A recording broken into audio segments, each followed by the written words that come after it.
Kisah Para Rasul pasal yang ke-18, Paulus di Korintus. Kemudian Paulus meninggalkan Athena lalu pergi ke Korintus. Di Korintus ia berjumpa dengan seorang Yahudi bernama Aquila yang berasal dari Pontus.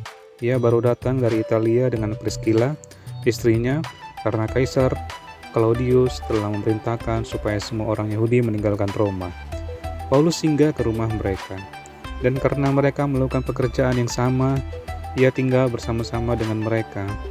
Mereka bekerja bersama-sama karena mereka sama-sama tukang kemah. Dan setiap hari Sabat, Paulus bicara dalam rumah ibadat dan berusaha meyakinkan orang-orang Yahudi dan orang-orang Yunani. Ketika Silas dan Timotius datang dari Makedonia, Paulus dengan sepenuhnya dapat memberitakan firman, di mana ia memberi kesaksian kepada orang-orang Yahudi bahwa Yesus adalah Mesias. Tetapi ketika orang-orang itu memusuhi dia dan menghujat, ia mengebaskan debu dari pakaiannya dan berkata kepada mereka, "Biarlah darahmu bertumpah ke atas kepalamu sendiri, aku bersih, tidak bersalah. Mulai dari sekarang aku akan pergi kepada bangsa-bangsa lain." Maka keluarlah ia dari situ, lalu datang ke rumah seorang bernama Titius Justus, yang beribadah kepada Allah dan yang rumahnya berdampingan dengan rumah ibadat. Tetapi Krispus, kepala rumah ibadat itu, menjadi percaya kepada Tuhan bersama-sama dengan seisi rumahnya, dan banyak dari orang-orang Korintus yang mendengar pemberitaan Paulus menjadi percaya dan memberi diri mereka dibaptis.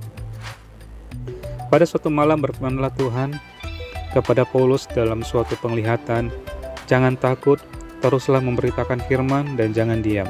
Sebab aku menyertai engkau dan tidak ada seorang pun yang akan menjamah dan menganiaya engkau, sebab banyak umatku di kota ini."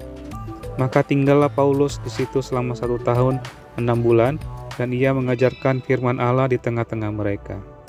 Akan tetapi setelah Galio menjadi gubernur di Akaya, bangkitlah orang-orang Yahudi bersama-sama melawan Paulus, lalu membawa dia ke depan pengadilan.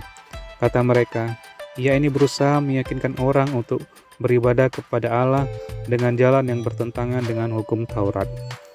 Ketika Paulus hendak mulai berbicara, berkatalah Galio kepada orang-orang Yahudi itu, "Hai orang-orang Yahudi, jika sekiranya dakwaanmu mengenai suatu pelanggaran atau kejahatan, sudahlah sepatutnya aku menerima perkaramu. Tetapi kalau hal itu adalah perselisihan tentang perkataan atau nama atau hukum yang berlaku di antara kamu, maka hendaklah kamu sendiri mengurusnya. Aku tidak rela menjadi hakim atas perkara yang demikian." Lalu ia mengusir mereka dari ruang pengadilan. Maka orang itu semua menyerbu Sostenes, kepala rumah ibadat, lalu memukilinya di depan pengadilan itu, tapi Galio sama sekali tidak menghiraukan hal itu. Ayat ke-18, Paulus kembali ke Antiokhia. Paulus tinggal beberapa hari lagi di Korintus. Lalu ia minta diri kepada saudara-saudara di situ dan berlayar ke Syria. Sesudah ia mencukur rambutnya di Kengkrea karena ia telah bernazar, Priscilla dan Aquila menyertai dia. Lalu sampailah mereka di Efesus. Paulus meninggalkan Priscilla dan Aquila di situ. Ia sendiri masuk ke rumah ibadat dan berbicara dengan orang-orang Yahudi. Mereka meminta kepadanya untuk tinggal lebih lama di situ, tetapi ia tidak mengabulkannya. Ia minta diri dan berkata, "Aku akan kembali kepada kamu jika Allah menghendakinya." Lalu bertolaklah ia dari Efesus. Ia sampai di Kaisarea dan setelah naik ke darat dan memberi salam kepada jemaat, ia berangkat ke Antiokhia. Setelah beberapa hari lamanya ia tinggal di situ, ia berangkat pula lalu menjelajahi seluruh tanah Galatia dan Frigia untuk meneguhkan hati semua murid. Ayat ke-24, Apolos di Efesus.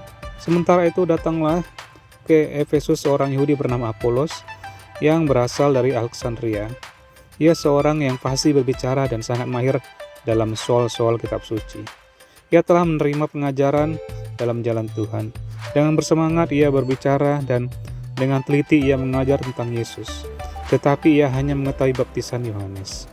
Ia mulai mengajar dengan berani di rumah ibadat, tetapi setelah Priscilla dan Aquila mendengarnya, mereka membawa dia ke rumah mereka dan dengan teliti menjelaskan kepadanya jalan Allah. Karena Apolos ingin menyeberang ke Akaya, saudara-saudara di Efesus mengirim surat kepada murid-murid di situ supaya mereka menyambut dia. Setibanya di Akaya, maka ia oleh kasih karunia Allah menjadi seorang yang sangat berguna bagi orang-orang yang percaya. Sebab dengan tak jemu-jemu ia membantah orang-orang Yahudi di muka umum dan membuktikan dari kitab suci bahwa Yesus adalah Mesias. Kisah Para Rasul pasal yang ke-19. Paulus di Efesus. Ketika Apolos masih di Korintus, Paulus sudah menjelajah daerah-daerah pedalaman dan tiba di Efesus. Di situ didapatinya beberapa orang murid. Katanya kepada mereka, "Sudahkah kamu menerima Roh Kudus ketika kamu menjadi percaya?" Akan tetapi mereka menjawab dia, "Belum, bahkan kami belum pernah mendengar bahwa ada Roh Kudus." Lalu kata Petrus kepada mereka, "Kalau begitu, dengan baptisan manakah kamu telah dibaptis?" Jawab mereka, "Dengan baptisan Yohanes." Kata Paulus, baptisan Yohanes adalah baptisan orang yang telah bertobat, dan ia berkata kepada orang banyak bahwa mereka harus percaya kepada Dia yang datang kemudian daripadanya, yaitu Yesus. Ketika mereka mendengar hal itu, mereka memberi diri mereka dibaptis dalam nama Tuhan Yesus. Ketika Paulus menumpangkan tangan di atas mereka, turunlah Roh Kudus ke atas mereka, dan mulailah mereka berkata-kata dalam bahasa roh dan bernubuat. Jumlah mereka adalah kira-kira 12 orang.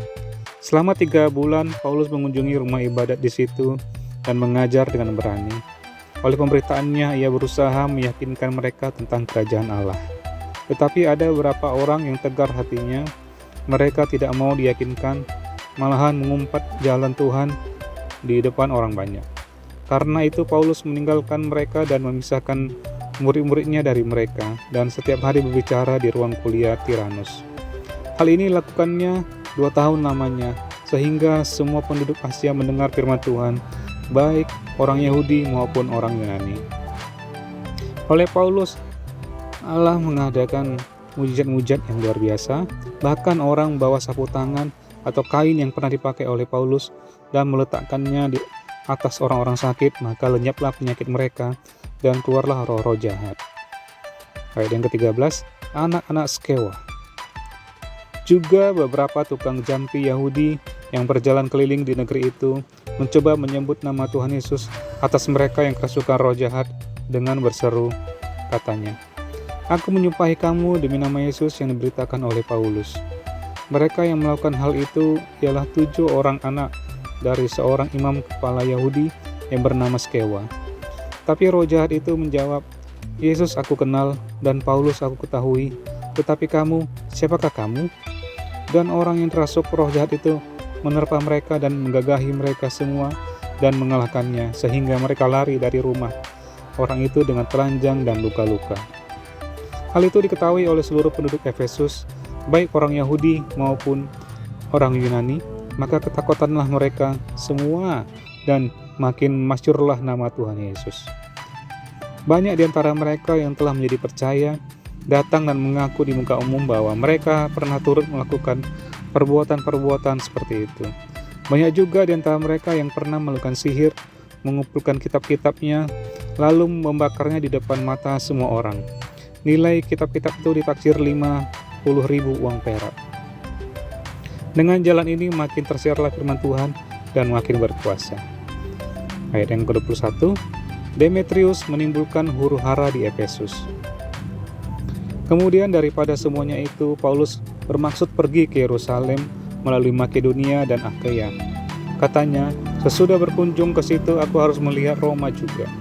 Lalu ia menyuruh 2 orang pembantunya, yaitu Timotius dan Erastus, mendahulinya ke Makedonia, tetapi ia sendiri tinggal beberapa lama lagi di Asia. Kira-kira pada waktu itu timbul huru-hara besar mengenai jalan Tuhan. Sebab ada seorang bernama Demetrius, seorang tukang perak yang membuat kuil-kuilan Dewi Artemis dari perak. Usahanya itu mendatangkan penghasilan yang tidak sedikit bagi tukang-tukangnya. Ia mengumpulkan mereka bersama-sama dengan pekerja-pekerja lain dalam perusahaan itu dan berkata, "Saudara-saudara, kamu tahu bahwa kemakmuran kita adalah hasil perusahaan ini. Sekarang kamu sendiri melihat dan mendengar bagaimana Paulus, bukan saja di Efesus, tetapi juga hampir di seluruh Asia telah membujuk dan menyesatkan banyak orang dengan mengatakan bahwa apa yang dibuat oleh tangan manusia bukanlah dewa.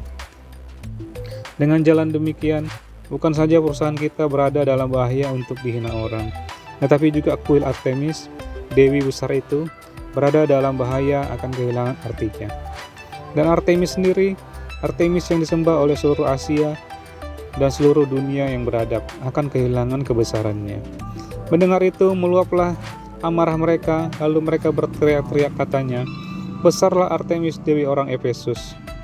Seluruh kota menjadi kacau dan mereka ramai-ramai membanjiri gedung kesenian serta menyeret Gaius dan Aristarchus, keduanya orang Makedonia dan teman seperjalanan Paulus. Paulus mau pergi ke tengah-tengah rakyat itu, tapi murid-muridnya tidak mengizinkannya. Bahkan beberapa pembesar yang berasal dari Asia yang bersahabat dengan Paulus mengirim peringatan kepadanya supaya ia jangan masuk ke gedung kesenian itu. Sementara itu orang yang berkumpul di dalam gedung itu berteriak-teriak, yang seorang mengatakan ini dan yang lain mengatakan itu. Sebab kumpulan itu kacau balau dan kebanyakan dari mereka tidak tahu untuk apa mereka berkumpul. Lalu seorang bernama Alexander didorong ke depan oleh orang-orang Yahudi. Ia mendapat keterangan dari orang banyak tentang apa yang terjadi. Segera ia memberi isyarat dengan tangannya dan mau memberi penjelasan sebagai pembelaan di depan rakyat itu. Tetapi ketika mereka tahu bahwa ia adalah orang Yahudi, berteriaklah mereka bersama-sama kira-kira 2 jam lamanya, "Besarlah Artemis dewi orang Efesus." Akan tetapi panitera kota menenangkan orang banyak itu dan berkata, "Hai orang Efesus, siapakah di dunia ini yang tidak tahu bahwa kota Efesuslah yang memelihara baik kuil Dewi Artemis yang maha besar maupun patungnya yang turun dari langit? Hal itu tidak dapat dibantah, karena itu hendaklah kamu tenang dan janganlah terburu-buru bertindak. Sebab kamu telah membawa orang-orang ini ke sini walaupun mereka tidak merampok kuil Dewi kita dan tidak menghujat namanya. Jadi jika Demetrius dan tukang-tukangnya ada pengaduannya terhadap seseorang, bukankah ada sidang-sidang pengadilan dan ada gubernur? Jadi hendaklah kedua belah pihak mengajukan dakwanya itu, dan jika ada sesuatu yang lain yang kamu kehendaki, baiklah kehendakmu itu diselesaikan dalam sidang rakyat yang sah. Sebab kita berada dalam bahaya yang akan dituduh bahwa kita menimbulkan huru-hara pada hari ini, karena tidak ada alasan yang dapat kita kemukakan untuk membenarkan kumpulan yang kacau balau ini." Dan dengan kata-kata itu ia membubarkan kumpulan